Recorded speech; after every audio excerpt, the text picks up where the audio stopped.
Welcome to the Champion Circle, a podcast that was created to highlight and showcase amazing individuals that are change agents, that are doing extraordinary things in our community, and that are dedicated to service and changing the world. We are fortunate enough to be brought to you by Liga de Justicia Abogados and Liga de Justicia Foundation. And so we appreciate them for their support of this podcast to be able to, like I said, give some light to show the journeys and the stories of very special people. One of the very special people in my life who connected with me, who has inspired me, is none other than Kym Laube from HUG. So thank you, Kym, for being here today. Well, thanks for having me today, Mark. I appreciate it. Okay. I just want you to know that you are truly inspirational. And from the moment that we met, you know, perhaps we've had some joking back and forth, but I truly admire you, and you truly inspire me with your journey and the way you present yourself with such compassion and love for the community, and the way you present in general. Your public speaking and all of your talents are second to none. So I want us to learn a little bit about you here on this podcast. So talk to me about the beginning of your journey. Tell me, you know, where were you born? Talk to me about a little bit about your youth. Sure. So before we start, I've been following the Champion Circle for weeks now since you first introduced me to it. And I have to say, I question why I am here, because I've heard story after story of amazing people who are in great leadership, who've taken on their life and built resilience, and then took their story and have made a difference with it. So I humbly sit here, right, and I am grateful to share some space with you and talk about it. You're far too modest. Thank you. So here's the deal, right? So I was born in Brooklyn, you know, a little kid. I was born, and my parents were incredibly young, and my dad, you know, just at the time couldn't handle being a dad, and my mom quickly shipped me off to Long Island, and I was kind of bounced around from family member house to family member house as she was figuring out how to work and be this young mom, and I grew up in the Hamptons, right? So as soon as I tell people, right, I am from the Hamptons, all sorts of ideas about what my life come up, right? Like people clench their teeth, and they ask me how Biffy is, and they have all this idea. Right. Well, the truth was, I grew up on welfare in the Hamptons, and my experience of growing up looked very different than some of the kids in my school. And I think when I tell the story, people are like, no, that can't be, you know, and everybody just thinks everybody has this easy life out there. And more increasingly, there is such a need out there. And there are people who play in the Hamptons, and that's who we often see on television shows and highlighting, you know, in reality TV. But the truth is, those who live there live a very different life and have a very different story to tell. So my story wasn't, you know, kind of the norm Hamptons. You know, I was bounced around. I moved 19 times in 21 years. No, really? I didn't know that. And so I never felt home. Right. I never felt home well, in you here. Can't. Right. And I never really knew what family was or where I belonged, because there was just so much constant transition. I quickly found that if I connected with people with drugs and alcohol, I could connect with people, and I could. So as I moved from neighborhood to neighborhood, I was kind of that kid who was always that kid that you didn't want your kid hanging out with. Right. I was the bad influence. So people either warned kids not to hang out with me, or they prayed for me. I think sometimes the biggest gift we can do, and you know, without being religious, is just tell somebody they're praying for them in whatever way, shape, or form that is. And so I kind of, you know, bounced around and always found myself getting into behaviors that were at risk for me, and in situations that were at risk. And, you know, we're kind of these latchkey kids running around the neighborhood. We'd go into houses that were summer houses for people, but not used during the wintertime, and we would just kind of break in with no regard and hang out. And so as I kind of grew up in this environment, kind of with a lot of craziness going on, a lot of abuse, a lot of fighting, a lot of moving, a lot of just always not feeling like I was like any of the other kids in the neighborhood or in my school. And just finding myself getting to the point where I knew I was getting in a lot of trouble. I was constantly fighting with my mom. I wasn't making it easy on her. She had her own challenges as well. And my home life was pretty rough, I didn't think of it as rough at the time, but when I kind of break down some of the stuff, I'm like, oh yeah, it doesn't happen in every house. And, the end of the story and where the change, where that chasm, where that thing begins to shift in my life is I had a couple of life events that had kind of gotten me into a little bit of counseling that was mandated. I had a couple of hospital stays. I had a couple of different things happen. But then when I was about 15 years old, my mom placed what was called a PINS petition on me. It meant that I was a person in need of supervision. Now, you've hung out with me at conference. I'm still a person in need of supervision. I'm just a little bit more polished about it today, right? So my mom places a PINS petition, and I had to stand in front of her judge and say, yes, Your Honor, no, Your Honor, oh, I'm sorry, Your Honor, and I'll never do that again, Your Honor. And His Honor sentences me to hundreds of hours of community service. It wasn't the kind of community service I could do on a college application. It wasn't the kind of community service that I would get an award for. It was the kind of community service that if I don't do it, I wind up going to juvenile hall. And as big, bad, and tough as I thought I was, somehow juvenile hall scared the daylights out of me. And I knew in my gut, if I go in, I never come out. Right. I just knew it somehow. And so we work it out with my school. I went to West Hampton Beach. I'm now in high school, and I'm in 11th grade, and I work it out with the school that I can do some of the community service in my high school office. Now, the standing joke was I was always in the principal's office anyway. Right. Made sense. I got some community service while I was there. But one day, and this is where, like, in all that I share about my journey in recovery, this is the one that connects to all of us, because a community member comes in. She doesn't work for the school. She's not a counselor. She's just a caring community mom. She was involved in the PTO. She probably went to the local Rotary Club. But whatever it was, she heard about this program called HUGS, heard about the Long Island Teen Institute, in specific, one of their programs. And she approaches me without fear. Now, adults weren't always ready to approach me, and they weren't always so kind to me when they did, because I honestly didn't trust them, and I had all sorts of resistance to them. It was just my defense mechanism, but I didn't know that as a kid. That's what it was. And so Mrs. Block hands these 100 posters for this organization called HUGS, and she asked me to go around the school and hang the posters up. I didn't look like this. I had jeans that had all sorts of holes in them because we were on public services. Those jeans probably belonged to other people before they made it to my body. I had a Metallica t-shirt on for no other reason that I have zero rhythm. And I know, we've talked, I cannot dance to save my life, but I can bang my head out to heavy metal all day long, right? I had a chain that went to my wallet that had no money in it, but I felt the need to chain it to me. But ultimately, my whole energy was stay away from me, because I want you to be afraid of me. But the truth was, I was so painfully afraid of you. Right. I was afraid you were going to come into my life and you were going to like me. I was afraid you were going to come in, you were going to like me, and you were going to leave me like everybody else did. And so I really struggled to take down the wall and really let people in. And so here comes Mrs. Block, and she's like, Kym, dear. She was so sweet and kind, and I didn't know what to do with a woman who was so sweet and kind. And she was like, will you hang up these posters? I say often it was like divine intervention. I didn't fight her. I didn't give her a hard time. I was like, yeah, okay, I'll do it. And I wasn't always like that. So I still to this day don't understand what moved me from, instead of being like, no, figure out how to do it yourself, and I got it.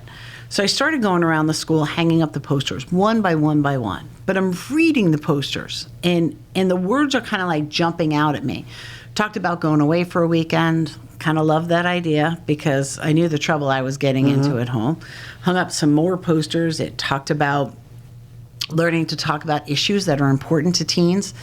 that intrigued me because we were talking about people and things. We weren't talking about issues. And I knew I had all these thoughts and ideas, but just no way to really express them or talk with anybody else. By the time I hung up the last poster, there was like this voice inside of me, and it was like, go, you should go, you should go. And I was convincing myself to do it. And then I saw the word leadership, and I was like, ugh. That is not for me. That's for the good kids. That's for the shiny kids. That's for the kids the teachers always pick, and that ain't me. And then I got back in front of Mrs. Block, and she looked at me and she said, Kym, you should go. And I was like, where? And she goes, you should go on that weekend. And all my resistance came up. Now, 5 minutes ago, I wanted to go to this thing, but now an adult thought it was a good idea. I thought it had to be not cool at all. And I started like staying committed to my unworthy story. And I was like, Mrs. Block, it's not for me. And she looked me dead in the eye and she said, Kym, you're going to make a difference. And I had to look over my shoulder to see who she was talking about, because nobody told me I'd make a difference. They told me, get out of here, you're no good, you're never going to get married, you're never going to make it to your 18th birthday. Like nobody had ever, and if they did, and there's a possibility, Mark, that somebody did tell me I was going to make a difference, I never heard it. Right. And for some reason... It resonated at that moment. I heard it. Like my ears were open, and then I started to kind of almost short circuit, right? I'm like, Mrs. Block, I don't know how to get there. The conference was held on Shelter Island, and one of the things that I love telling this story is so many people live on Long Island and never go to Shelter Island, right? So I said, Mrs. Block, I don't have a way to get to Shelter Island. She said, I'll get you there.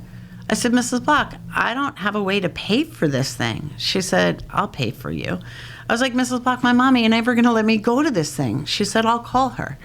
And every excuse I had, every limiting belief that I had, every fight that I had to say, keep looking at me as a bad kid, she saw right through it. And she was like, you're going to make a difference. And I had to trust her. And so I showed up at the campsite. I was the only kid from my school. There were 90 other kids. They were all the shiny kids, all the happy kids, all the kids the teachers picked. And I was like, oh my gosh, get me out of here. I don't belong. And I'm home all at the same time. It was this, I've never been so conflicted in my life of like, no, no, no, not for me. And oh gosh, this is exactly where I want to be. And that particular weekend, by the end of the weekend, I had felt more love in that 48-hour period than I had ever felt in my whole entire life. Wow. I felt that I mattered. I felt that I had value. I didn't know how to climb out of the hole that I had fallen into, but I at least began to see that there was a possibility to do that.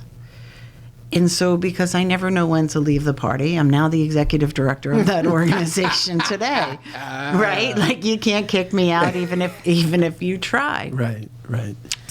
So, and that's a turning point in your life. That's a point when you say, wait a minute, there are options and possibilities here.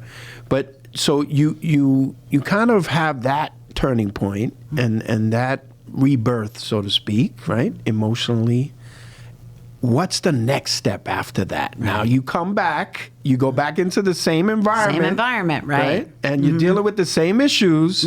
How do you deal with them differently after the Teen Institute? Right. And that's the thing, like, you know, when we take a look at young people and we take a look at protective factors, we have to always look at young people in 4 different areas. What's going on in their community, what's going on in their family, what's going on in school, and what's going on with their friends, right? So now my school, I'm kind of managing it. I missed 98 days my senior year of high school. It wasn't a good deal, but I made it across the finish line and I was able to graduate. In my community, I start to see people who are looking after me. And I always go back, and you've heard me talk about this in my workshops, that we've got to go back to community parenting. Like if we could do one thing that would make a major difference in changing what's going on with young people, especially post-COVID, is going back to looking after the neighborhood kid. Indeed. I talk about my grandma all the time, right? Like she hung out of the window at Brooklyn. I often say, she was alive when I would say this, so I can't get in trouble for saying this now. And she was my girl. I miss her tremendously. But she would have her house coat on, She would have a wooden spoon in her Right, hand. right. She had a Chesterfield in this Right, hand. right. Whether her teeth were in her mouth was a 50-50. But she was going to hang out of the window Sure. and yell at the neighborhood kids and look after them. Right. We've got to go back to I looking agree, after the neighborhood 100%. kids. Right. Spanish Harlem, same thing, Kim. Right. Your mom could have been Puerto Rican because we had the wooden spoons. Right. We had the grandma sitting out the window and informing and ratting on everybody and trying to keep everybody in line. And that was truly a support environment. Yeah. There was a time we used to be like, hey, kid, come here. And we would get them involved. And now we've kind of shifted so far to this place of don't you tell my kid what to do. Right. And I think it's a miss because the internet is telling our kids what to Correct. do. TikTok is telling our kids what to do. Like all of the outside influence they have, they need real community champions. And so I'd love to say like I flipped this switch and I was like, I went on this weekend, I had all this love for a weekend and I felt great and I totally turned my life around. It didn't happen that quickly. I was a little bit of a slow burn. But what I love was that a seed was planted that I couldn't unplant, right? That seed was there. And so I kind of struggled for a little bit, and I was able when I was 20 years old to find a program of recovery. And so I had some counseling on the side, I had some mental health support, but now I'm 20 years old and I stopped drinking. And now I don't have those outside substances to hide with, and I got involved in a program of recovery. And at the same time, so now and I feel very fortunate to say, I'm now 55, so it's been over 35 years since I had a drink. Thank you. God It's bless.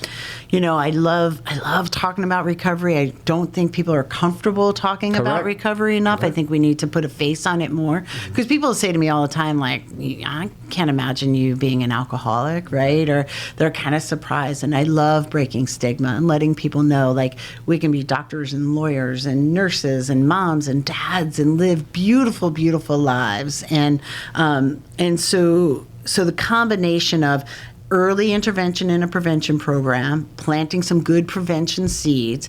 I was somebody who needed a little bit more than prevention. For some kids, that's enough. They decide right then and there on the weekend that we do that they're going to become a leader in their school. They're going to get active in their community. Right. Maybe they'll get involved with their SAD chapter or, student council. For me, I needed a little bit more. I need a little bit more intervention, a little bit more clinical support because I came from a different type of household and background, right? And so, but it was like a slow kind of process. And now, like, I've got some sobriety going, and now I'm like starting to be of service to others. And I actually start working for the Hugs organization at a very early age. And so now I'm like working in the not-for-profit field, and I'm like, I kind of like this idea of just helping make the space better. Now, a couple of questions. You got it. When did you start the substance use? At what age? I was pretty young. The first time I can tell you, early teens? It was before that. I think the first time I ever remember an adult questioning me was my fourth grade teacher asked me if I smoked because I had smoked before going into school that day. Okay. So I know cigarettes came first, then it was alcohol. For me, my story didn't go much past there, but I know for a lot of people it goes much past there. But substance misuse was early on. Go ahead. Did you ever come to an understanding that what you were doing was not healthy, not good for you? I did when I finally found recovery. No, but I did. before Before recovery. that, I didn't think I was that bad. Oh, okay. I thought I could stop whenever I want. I was just a kid. I was just a kid. The thing was, my peers and I would go out drinking, and they would stop, and they would almost have this barometer of what was okay, what wasn't okay. They almost had a conscience, right? Mm-hmm. I didn't have any of that. Right. So they would kind of look at me like, whoa, how far are you going to take this girl? Or, I put myself in really dangerous situations where they would kind of be very worried, they would be very worried about me, but not sure what to do. So there were things early on that I was like, I don't know. I still think I'm young. I still don't think it's a problem. But there were definitely ways that I was getting myself in trouble that were kind of red flag-ish. Do you think you discounted the advice from your peers because they were young and you accepted Mrs. Block's kind of guidance because she was older? What do you think? Why do you think it finally took at that moment? I think it was, I firmly believe, I believe this with people I work with, when the student's ready, the teacher appears, Right. And I think it was just the stars aligned for me just right at that time when Mrs. Block came in. Up until then, I didn't trust anybody. I couldn't see potential for myself. And there was just something about that moment that I was ready. So at Hugs, you wind up taking on a position with Hugs in a leadership role. Yeah. Did you have doubts about yourself, and did you seek it out, or did it come to you? Well, it was, so the way that it works in our program is you come as a student, and then if you like being a student, then you have the chance to train and become a student leader, a student ambassador. So it becomes youth run, youth led, youth inspired. So I did that for a while, and then I was like, kind of realizing, like, people would be like, you're like a natural counselor, right? And so I started to feel good about myself, right? Like I started to be like, oh, and in some ways, Mark, I didn't know where else I was going to go. Right. I just didn't. Like, I wasn't the kid that went to school and did that kind of stuff. But I found that I could hear people and almost kind of feel, and I would resonate with them and kind of understand what they had been walking through.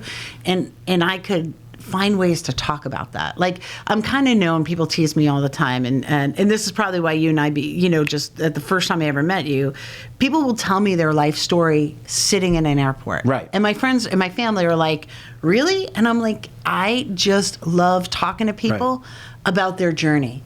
That it's not about what you do. It's not about what you have. It's like, where'd you come from? What'd you do? And the human experience is so important to me.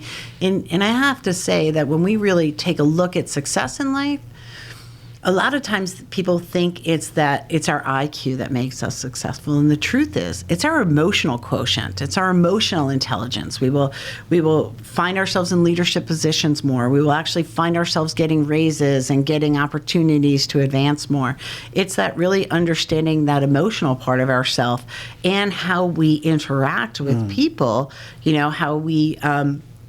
How we engage, how we inspire others, that's really what determines so much of our success. So for me, the journey was, it was the right place at the right time in so many ways. I was ready. I was so hungry to change my life. And I was introduced to a couple of different ways to do that. And so I became a student leader, and now I'm like, I was a young person, I got put on the board of directors, and I was kind of like, well, this is different, and then they brought me to a couple of different places nationally, and I was like finding people who were wanting to make the space better and wanting to make community better.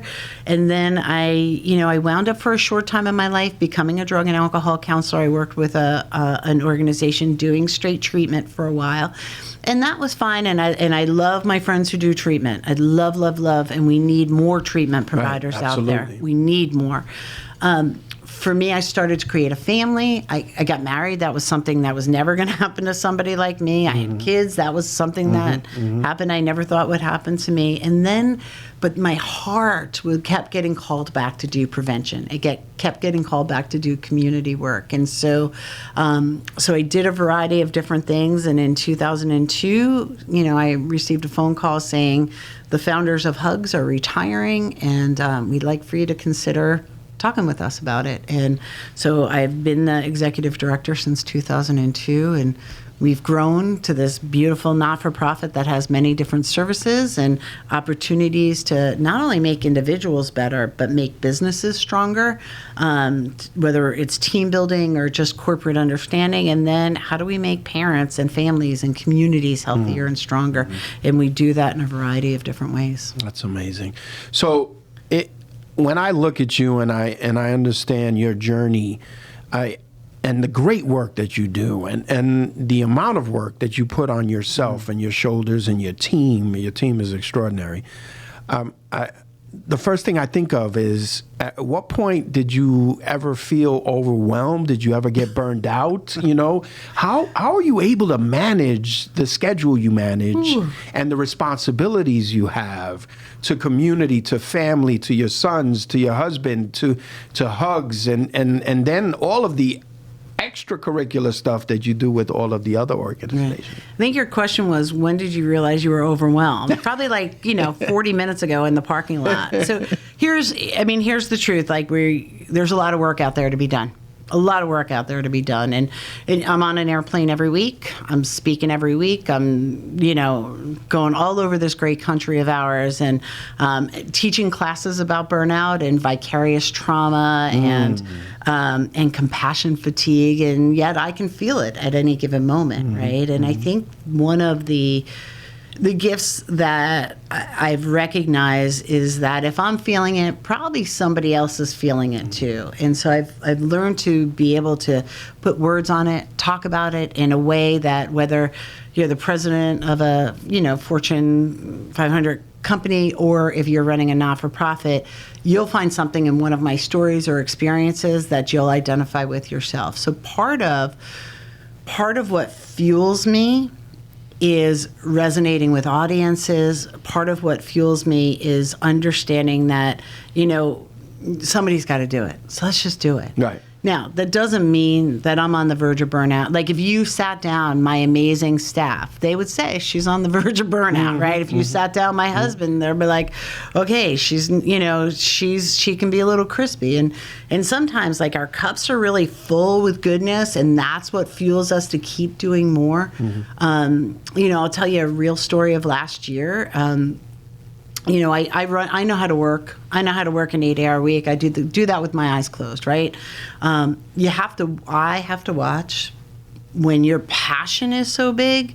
Sometimes workaholism sneaks in there, right, and it's hard to tell the difference between the two. And usually, I have enough capacity to work the schedule that I work, figure out, I made the decision last year that I was going to go to more sporting games, which I did. I bought a 20-pack to not your teams, to my teams. The team that lost Soto, right? Yeah. Right. See, you can continue. It didn't take you long to go there. No, I didn't go anywhere. You just mentioned it wasn't my team, so I wanted to clarify so the audience is aware. Yeah. So yes, you guys bought Juan Soto. Yes. So I, so finding those ways to really make sure that I go somewhere and I could yell and I could release and I could just find those ways to all that pressure just let out. So whether it's going to a Pink concert or going to a sporting game, those are things. But last year, I lost my hair. And I know that's odd to sit here, as you're sitting here looking at me but what I found and what I'm finding is sometimes we run that edge of kind of on burnout, but in so much gratitude, we're figuring it out, and our capacity to do more is really kind of here. Well, then you have some big life stuff happen. You lose somebody. Your job shifts. You have to move. You lose your hair. And that sometimes is enough to just kind of tip the cup over. Right. And, and you hit that tipping point. Right. And so, it wasn't until I got to the end of last year, just a couple weeks ago, that I was like, ooh, that was a rough year to walk through that, and I used all the skills that I had to get through it, but when we lose our hair, and go through any kind of medical crisis, and to me, I kept saying, I was in gratitude. I was in gratitude that I have skills to walk through a tough time. But gosh darn, that was not fun. Right. It was not fun. And, and I'm grateful that I can tell the story about it, but also recognize that sometimes we're handling life, and then this one thing comes out of left field, and it's could make you question everything. How much faith do I really have? How much do I really believe the things that I talk and I teach? How much can I really get through? I mean, I remember talking with my son about it, and I was like, you know what? I've gone through a lot of stuff in my life. My hair may just take me down. That might be the thing. And I wasn't sure, and I knew how to do tough, and I had to keep working through it. Right. So I think that's the beauty of doing this work, is that, we're spiritual beings having a human experience. I had a long conversation with a friend of mine the other day about he had said something about negative feelings, and we have to work through our negative feelings. And I kind of question, why do we have these things called positive and negative feelings? They're feelings. Some make us feel much better and release different things in our brain, but we all have feelings across the spectrum. Correct. And when we can learn to walk through them, grow from them, share that with somebody else, gosh, we really can blossom to beings that we don't even know were possible. And I think that that's kind of the work of hugs. The work of prevention is really understanding that it's about who we are, and who we are is driven by so many different things. And if we can learn to really build around ourselves people who really want to lift us up. You know, in my workshops, you hear me say all the time, we're the sum of the 5 people closest to us. Right. Some of us need to switch some people out, you know, and so as we grow and walk through this world, the only way to do it is together, and the only way to do it is with some real rigorous honesty about sharing all of life and not worrying about hiding any of it. That rigorous honesty is so difficult for me, and so I'd ask you, were you inclined and ready to share your experience with this last year, with your loved ones, with your circle? Yeah. Well, you know, so I had to wear a hat for most of the year. So that became the first kind of like, you know, the first kind of sign, like, okay, I needed to tell people what was going on. But I'll tell you, there were times throughout this year, Mark, I would go and I would give an inspirational keynote, right? And I'd have the hat on, and people just thought I was finding a new style. I was in my hat era, right? And so I would go, and the audience would feel good, and we were all connected, and we were all inspired, and I'd go back to my hotel room, and I'd fall out crying. Right. And so it took me a while. That was my process. I don't know that that's everybody's process, but sometimes I need to cry alone. Sometimes I can cry with people. Sometimes I can share with people after I've walked through something tough. It all depends on the scenario in what's happening. Either way, the one truth I know is that the more we stuff stuff down, the more we like try and ignore those, the more angrier, the more bitter, the more we get, and the more it'll show up as disease in our body anyway. You know, dis-ease. And so however we walk through, it's okay to talk about the tough stuff. Right. You know, and I love finding people who could do that. So in the beginning, you know, there were times that I was like, I don't know that I could talk about this. I didn't want people to know. I would try and hide it until it got to a point I couldn't hide it. So Interesting. All right, so now you take over the role of the executive director of Hugs, and you start dreaming. You start coming up with ideas of how to grow, how to make your impact larger. What were those thoughts at that time? Well, here's the reality. So I take over the organization in September of 2002. And November 1st, of like not even 60 days into my job, I get notified that we were totally written out of the Suffolk County budget. I take over the organization. We lose all of our funding in 60 days. Like, and it was at no fault of mine. It's just that's what happened that year with cuts. And I was kind of like, what are you going to do, Laube? Like, what are you going to do? And what are you made of? And it's really like I learned it. And I said, you know what? I believe in this program so much, I'm not going to let it down. And not only that, I'm never going to put my eggs all in one basket again. And so we moved the organization to an organization that now gets grants, that now does fundraising, that now has people who give to us, who now, you know, some of our services people pay for. Like, we now have gone from having one staff member, who was me, to now I have 10 staff members, and we're getting ready to hire 4 more. Wow. We just tipped the $1 million point in funding. Congratulations. Thank you. And it's just attraction. It's just like we're doing good stuff out there, and people are paying attention. You know, we just got this beautiful new grant to increase prevention and increase prevention in different places. So we partnered with OLA, the Office of Latin America, out on the East End, and we're going to do an incredible program with that called Familias Unidas. And so just finding these partners that we can work with and have good synergy with, and really turn around and work in everywhere in a community, not just in certain parts of the community, work in community, really has become just our focus. So a lot of, a lot of hard work, a lot of vision, a lot of keeping a vision and trusting that if my arrow's pointed in the right way, if the organization's arrow is pointed in the right way, that good stuff will keep coming. And that has been the truth. We still do those leadership weekends. We take 150 kids out to a campsite for 3 days. They all put their cell phones in a bucket. Like somebody's like, you take 150 teenagers and they give up their cell phones. They give up their cell phones. And it takes them just a little bit to all of a sudden, now we're making eye contact. Now we're doing interactive games. Now we're doing team building. Now they'll hear somebody's story. And it isn't just one type of kid.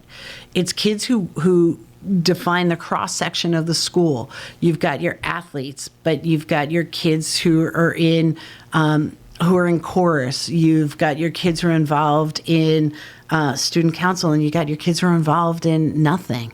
And you put them all together on a campsite for 3 days, and you start talking with them about life, but really talking about them about what true leadership it is. Not just standing up in front of a room and grabbing a microphone and talking, but really talking about how do we lead from the back of the room? How do we create positive influence? How do we create change? And by the end of the weekend, they don't want their cell phones back, and they don't even want to go back home, because what they created on a weekend together was so much more powerful than anything that they've ever seen before. And so this past weekend, we were out on a campsite. We had 30 kids training to be leaders. They're going to be the ones who are going to lead our program forward.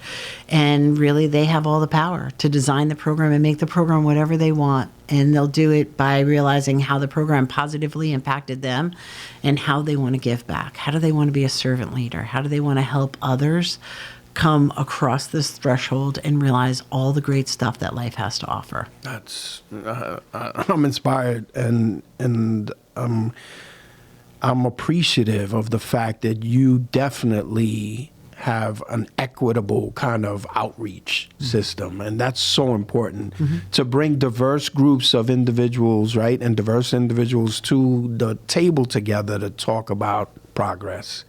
That's the only way to do it.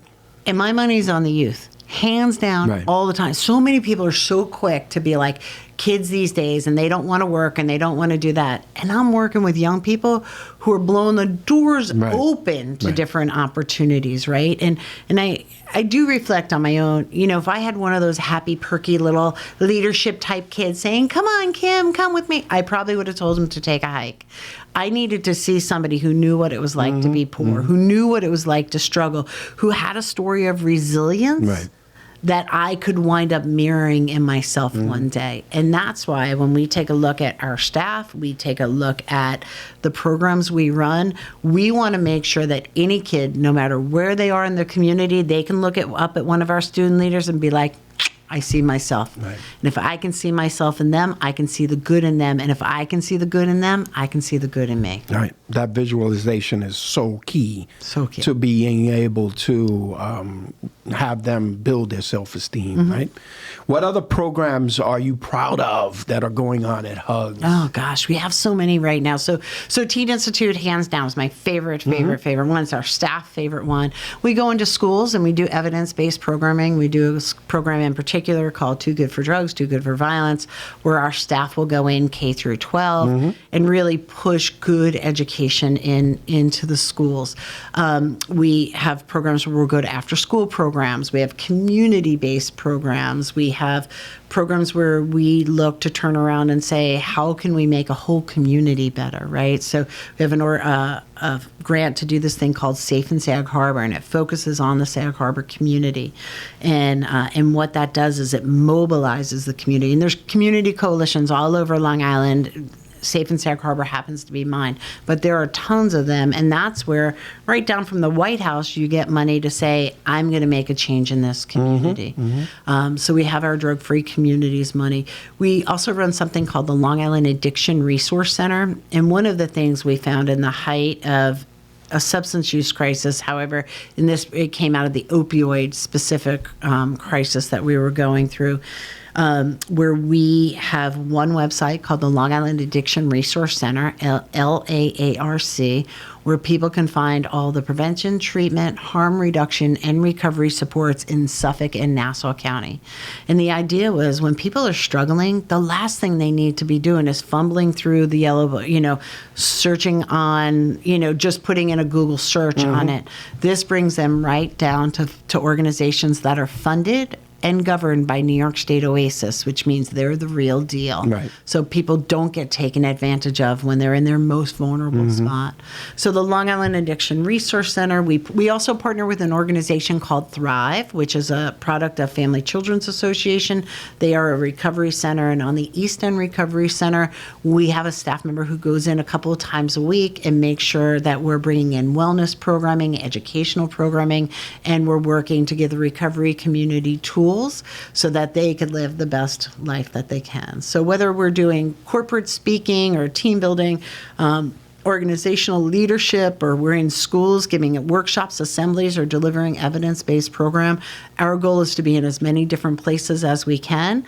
And if we can begin to make a difference with youth and then begin to do some parent workshops and elevate parent understanding, and then even get corporate businesses to take a look at how they can make their environment healthier, if we look at all those different places and raise intelligence when it comes to emotional intelligence, but also when it comes to understanding of substance misuse and not just the opiates that everybody's afraid of, but the number one killer of alcohol, and then begin to raise awareness about, the rates of suicide, online gambling, all of these different things that are taking us by storm in this crisis.